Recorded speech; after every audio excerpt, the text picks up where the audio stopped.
Hey guys, thanks for joining us today. Going to get into a little conversation about pre and post-workout supplementation. Not specifically talking about whey protein, which we tend to have naturally, but more along the side of stimulants and exercise enhancing products, we'll call them. Today, we want to talk about pros and cons. Typically, when people take pre-workout supplements, they originally were popular in the bodybuilding community because you were taking long rests between sets, so in order to elicit a high heart rate, you would take some items with some stimulants in them to actually elicit more of a cardiovascular effect, and they help to burn fat as well.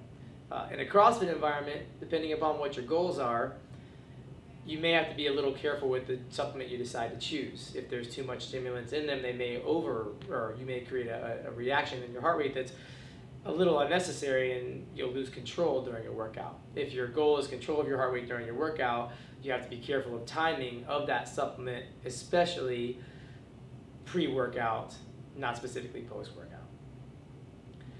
One of the things that pre-workouts would be good for is a strength cycle. So actually talking about what time of the year to take them or when to take them.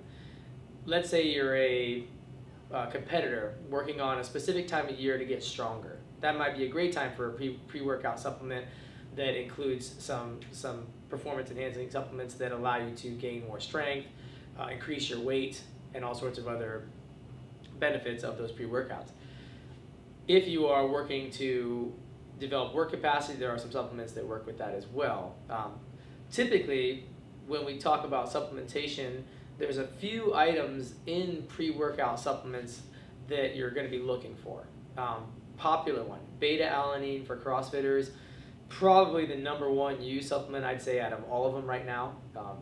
Don't want to get into a specific diagram of how much you should take, but just some supplements possibly you should research. Beta-alanine is one of them. Creatine would be a big one for CrossFitters, especially since we work in a high anaerobic output.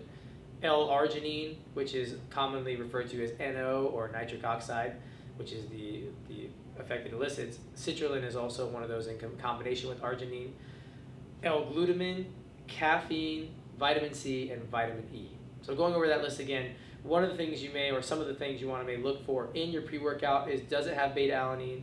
Do we have creatine, arginine, glutamine, caffeine, vitamin C, and vitamin E in those supplements? Do your research.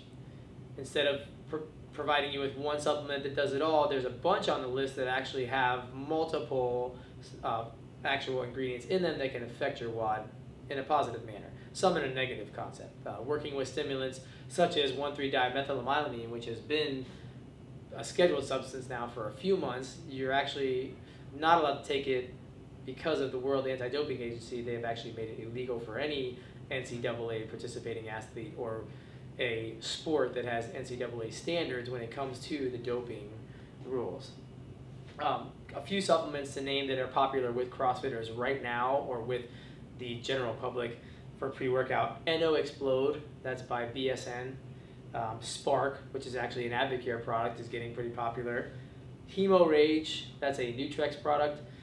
Jack 3D was really popular before they took out the 1,3-dimethylamylamine, and now, since that's been taken out, less and less people are finding that the new formula is concentrated enough to help them get that pre-workout tingles, which is typically an effect caused by beta-alanine. And then C4 is a big one. Muscle Farm Assault, the pre-workout, which has actually an array of all the listed items that we talked about. And then XFit Trainer, which is actually by MHP. Those are just a few products that you can research on your own. Go on the message boards, see what other CrossFitters or what other exercises are talking about as far as pre-workouts are concerned. You will definitely probably see creatine and beta-alanine as a huge one for the CrossFit world. Try to make sure, if you're on a supplement for anywhere between 8 to 12 weeks, there should be a 2 to 4 week deloading period where you're actually free of all supplements in your system. Now, there is some research based on creatine and some other supplements that say that you can keep going on, but the only way to really test that is by getting your blood work done and making sure that you don't have elevated creatine levels. Okay. Thank you for joining us today. Hopefully that'll answer some questions and send you on a journey where you can start doing some research and help yourself with your pre-workout selection. Take care.